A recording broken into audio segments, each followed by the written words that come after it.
बिस्मिल्लाहिर्रहमानिर्रहीम। अस्सलामु अलैकुम। लाखों करोड़ों दुरूदो सलाम मोहम्मद मुस्तफ़ा सल्लल्लाहु अलैहि वसल्लम और आले मोहम्मद पर। मैं हूं उमर दराज गोंदल और आप मेरा फेसबुक और यूट्यूब चैनल देख रहे हैं।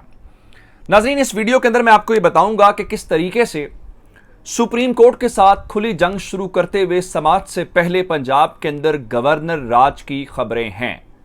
ये क्या खेल है ये भी आपको बताऊंगा। प्लान बी के तौर पे सामने आया जी ये नून लीग का, और इन्होंने अपने पांव के ऊपर कुल्हाड़ी मार ली। इनको अंदाजा भी नहीं है ये कितना बड़ा ब्लंडर कर बैठे हैं। दूसरे नंबर के ऊपर चल के चौधरी शुजात हुसैन, जो बहुत बीमार थे, जो हिल नहीं सकते थे, जिनके मुतालिक कहा जाता था इमरान खान उनकी इयादत के लिए नहीं आए, वो सुप्रीम कोर्ट पहुंचने की तैयारी कर रहे हैं। इस लाहौर से निकल चुके हैं, वो भी खबर आपको दूंगा। फिर एक बुरी खबर कि पाकिस्तान की मईशत 6% के साथ ग्रोथ कर रही थी।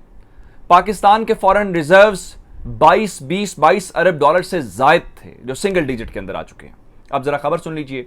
पाकिस्तान में बड़ी कंपनीज ने अपने ऑपरेशंस बंद करना शुरू कर दिए हैं। कौन सी कंपनीज है ये भी बताएंगे। और खान साहब ने चीफ जस्टिस को पैगाम दिया है इस सारी सिचुएशन के दौरान। अब देखना यह है कि इनका दबाव और खान साहब का पैगाम, इसमें से असल चीज कौन सी प्रिवेल करती है। मैंने आपको पिछली वीडियो के अंदर एक बात की थी। मैंने बताया था कि ये करना क्या चाहते हैं। ये चाहते हैं कि हमें हुकूमत से निकाला जाए। हुकूमत इनसे हो नहीं रही।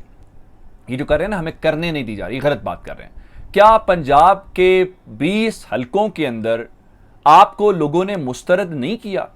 वो आपकी 4 महीने की कारकर्दगी की बुनियाद के ऊपर ही तो आपको मुस्तरद किया गया, और वहां पे किया गया जहां पे आपकी हुकूमत है। कई दिहाइयों से आप हुक्मरान हैं। तो अब आप कह रहे हैं जी इस्टेब्लिशमेंट। क्या इस्टेब्लिशमेंट ने इमरान खान को वोट डलवाए?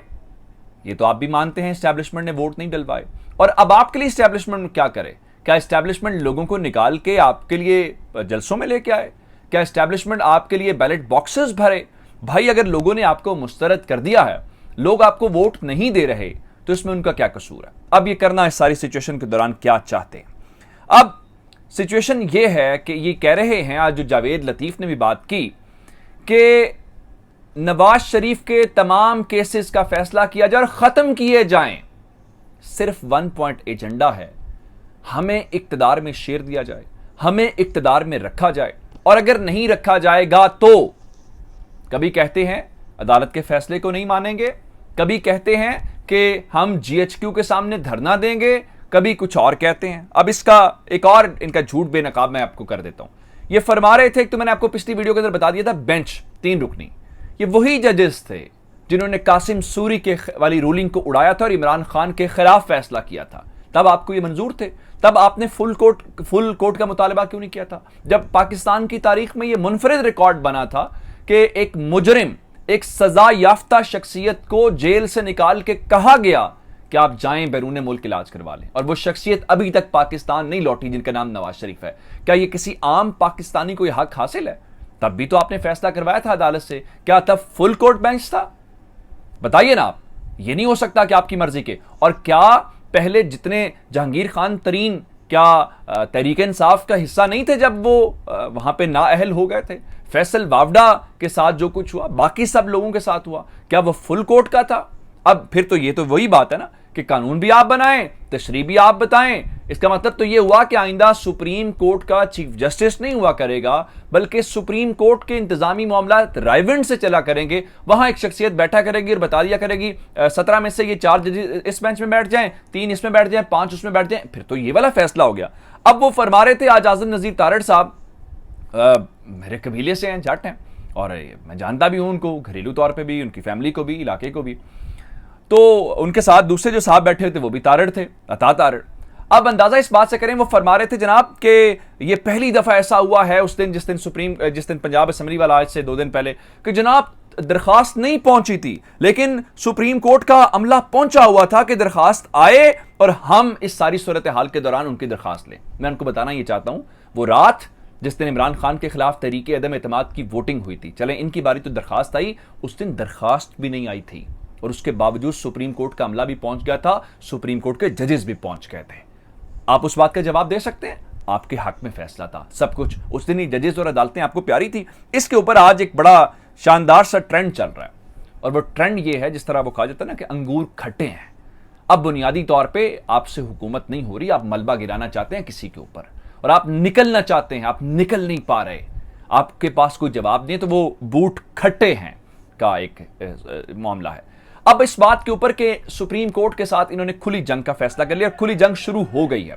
आज के दिन 9 प्रेस कॉन्फ्रेंसेस हुई हैं गवर्नमेंट की तरफ से। पता है किसके खिलाफ? जजेस के खिलाफ, अदलिया के खिलाफ। और अदलिया के खिलाफ इन्होंने एक वो ट्रेंड भी चलाया। अब इन्होंने एक और बात शुरू कर ली है और वो प्लान बी है। अदालत ने कहा था, अगर आप फैसला पढ़ें, चूंकि मैंने वहां सुप्रीम कोर्ट के अंदर ये ट्रस्टी का लफ्ज अदालत ने इस्तेमाल किया था कि आप किसी को पॉलिटिकल बेनिफिट नहीं दे सकेंगे। लेकिन आज उस वजीर आला ने पंजाब के अंदर 63 रुकनी काबीना का हल्फ उठवाया बलीगुर रहमान साहब से थोड़ी देर पहले। और क्या ये खुली तौहीन अदालत नहीं है?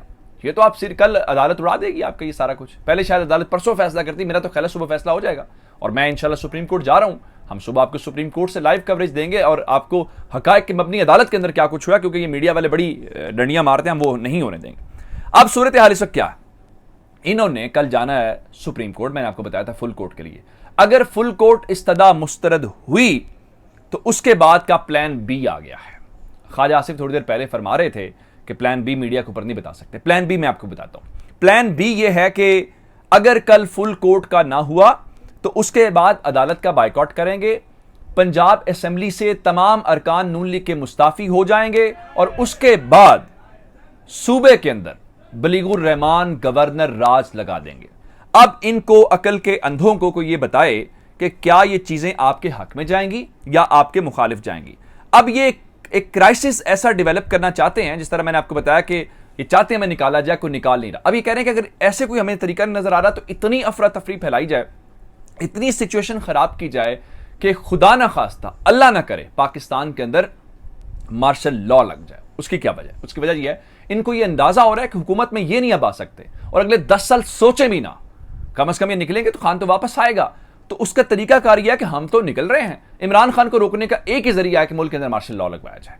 मेरा ख्याल यह है कि इदारों को इस बात का अंदाजा है और ये अब इदारों को जिस तरह तर्जुमान पीटीएम हाफिज हमदुल्ला साहब फरमा रहे हैं जी, कहीं ना कहीं लाडले को कहीं ना कहीं से लाडले को सहूलत दी जा रही है। और उसके बाद फजलुर रहमान साहब फरमा रहे हैं कि इदारों को अपनी हुदूद के अंदर रहना होगा। ठीक है जी, आप जब आपको सारा कुछ, हम मजीद खामोश नहीं बैठेंगे, जब आपको हर चीज़ आपके हक में थी तो तब आपको ये याद नहीं आ रहा था। अब इस सारी सूरत हाल के दौरान चौधरी शुजात साहब बीमार थे जी, उनके मुतालिक यही बताया गया। उनके बारे में इरफान कादर जो वकील हैं डिप्टी स्पीकर के, उनको कहा गया था चौधरी शुजात की जो चिट्ठी है वो अदालत के रूबरू पेश की जाए, जो रिकॉर्ड है असेंबली का वो पेश किया जाए।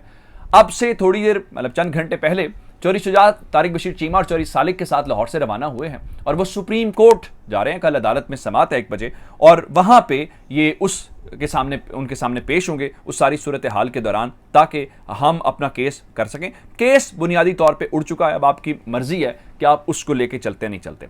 अब इस सारी सिचुएशन के दौरान हो क्या रहा है, वो जो अफरा तफरी फैलाना चाहते हैं। अब आप देखेंगे कल डॉलर कहां जाता है, स्टॉक मार्केट कहां पे जाती है। टोयोटा इंडस मानी जो टोयोटा कंपनी आप जानते हैं, उन्होंने पाकिस्तान के अंदर अपने ऑपरेशन जो हैं उनको रोकने का फैसला कर लिया है। और उसकी वजह क्या है? उसकी वजह यह है कि उनके पास फॉरेन एक्सचेंज नहीं है और स्टेट बैंक कह रहा है हम आपकी मदद नहीं कर सकते, यानी उनके पास डॉलर्स नहीं है। और इस बारे में उन्होंने ये बताया है कि जो लोगों ने कारें बुक की हुई थी हम उनको उनकी रकम वापस कर देंगे अगर ये सिचुएशन आगे प्रिवेल करती है। और सिचुएशन का शेख रशीद कह रहे हैं कि अक्टूबर और नवंबर में हर सूरत इलेक्शन होंगे। ये कैसी जमहूरी जमातें हैं जो इलेक्शन से भागती हैं? ये जो सारा तमाशा शोर है ना, पता किस बात से? हम इलेक्शन में नहीं जाना चाहते और ये एस्टैब्लिशमेंट को भी अंदाजा हो चुका है, सबको अंदाजा हो चुका है कि इस वक्त इलेक्शन के अलावा कोई हल नहीं है, वरना ये तमाशा चलता रहेगा, मुल्क जो है वो डिफॉल्ट की तरफ चला जाएगा। अब इस सारी सूरत हाल के दौरान खान साहब ने चीफ जस्टिस साहब को एक पैगाम दिया। मैंने आपको बताया था कि उन्होंने इस्लामाबाद के अंदर अपनी पार्टी का एक इजलास बुलाया।